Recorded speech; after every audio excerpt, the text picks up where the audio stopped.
شروع اللہ کے نام سے جو بڑا مہربان نہایت رحم والا ہے۔ دین وائس ٹی وی کے ناظرین، السلام علیکم ورحمۃ اللہ وبرکاتہ۔ بنی اسرائیل کا ایک عابد ایک غار میں رہا کرتا تھا۔ وہ ساری دنیا سے بے نیاز، ہر وقت اللہ تعالیٰ کی عبادت میں مشغول رہتا، جنگل کے پھل کھاتا، چشمے سے وضو کرتا، دن کو روزہ رکھتا اور رات کے وقت اللہ تعالیٰ کی بارگاہ میں کھڑا نوافل ادا کرتا۔ حضرت موسیٰ علیہ السلام نے بھی اس عابد کا چرچا سنا تو اس سے ملاقات کرنے کے لیے چل پڑے۔ حضرت موسیٰ دن کے وقت گئے تو عابد اللہ کی عبادت میں مشغول تھا۔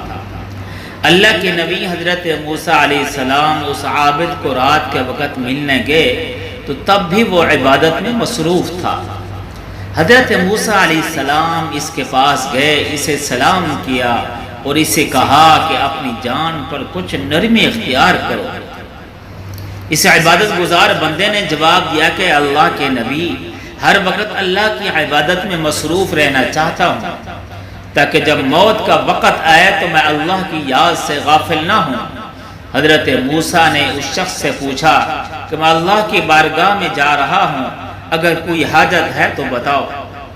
عابد نے جواب دیا، اللہ تعالیٰ سے عرض کیجئے گا کہ اللہ تعالیٰ مجھے اپنی خوشنودی عطا کر دیں اور میرا دل صرف اللہ تعالیٰ کی طرف راغب ہو۔ جب حضرت موسیٰ علیہ السلام کوہ طور پر گئے، وہاں جا کر یہ بات بھول گئے۔ اللہ تعالیٰ نے حضرت موسیٰ علیہ السلام سے کہا کہ اے موسیٰ، میرے عابد کی بات بھول گئے ہو۔ حضرت موسیٰ علیہ السلام نے کہا، اے اللہ، تو بہتر جانتا ہے اس نے مجھ سے کیا کہا ہے، میں دعا کروں کہ اس سے راضی ہو جا اور اپنے علاوہ باقی سب کا خیال اس کے دل سے نکال دے۔ اللہ تعالیٰ نے فرمایا، جس کا مفہوم ہے اس سے کہنا کہ وہ جتنی چاہے عبادت کر لے، اپنی سابقہ گناہوں کی وجہ سے جہنم میں جائے گا۔ جب حضرت موسیٰ علیہ السلام نے اس عابد کو یہ کہا تو اس نے کہا کہ مجھے اللہ تعالیٰ کا یہ فیصلہ منظور ہے۔ اس نے کہا، میں اپنے رب کے فیصلے کو دل و جان سے منظور کرتا ہوں۔ یہ کہہ کر عابد رونے لگا۔ وہ حضرت موسیٰ علیہ السلام سے کہنے لگا، مجھے اللہ کے جلال کی قسم، اگر اللہ مجھے دھتکار بھی دے تو میں بھی اس کے دروازے پر پڑا رہوں گا، کبھی نہ اٹھوں گا۔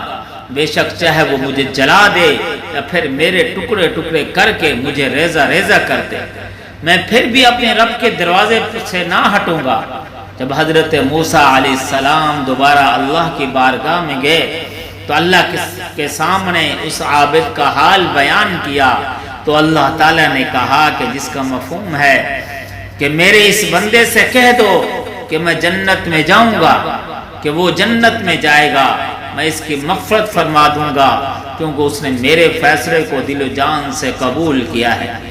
اللہ تعالیٰ نے فرمایا، اب اگر اس کے گناہ زمین و آسمان کے درمیانی جگہ کو بھی بھر دیں تو بھی میں اس کی بخشش کروں گا۔ جب حضرت موسیٰ علیہ السلام نے عابد کو یہ خوشخبری سنائی تو عابد اللہ کی حمد و ثنا کرتا ہوا سجدے میں گر پڑا اور سجدے ہی کی حالت میں اس کی جان نکل گئی۔ اس واقعے سے ہمیں یہ سبق ملتا ہے کہ اللہ تعالیٰ سے کبھی نا امید نہیں ہونا چاہیے۔ یہ پریشانیاں، یہ مشکلات انسان کی زندگی میں آتی ہیں، یہ اس لیے آتی ہیں تاکہ انسان اللہ کا قرب حاصل کر سکے۔ جب بندہ انسان اللہ کے قریب ہو جاتا ہے پھر اللہ کہتا ہے کہ آجا میرے بندے، میں تیری ساری پریشانیوں سے تجھے نکال دوں گا، تجھے اپنے مخلص بندہ بنا لوں گا۔ اللہ رب العزت سے دعا ہے کہ ہمیں سب سے زیادہ عبادت کرنے کی توفیق عطا فرمائے۔ وما علینا الا البلاغ۔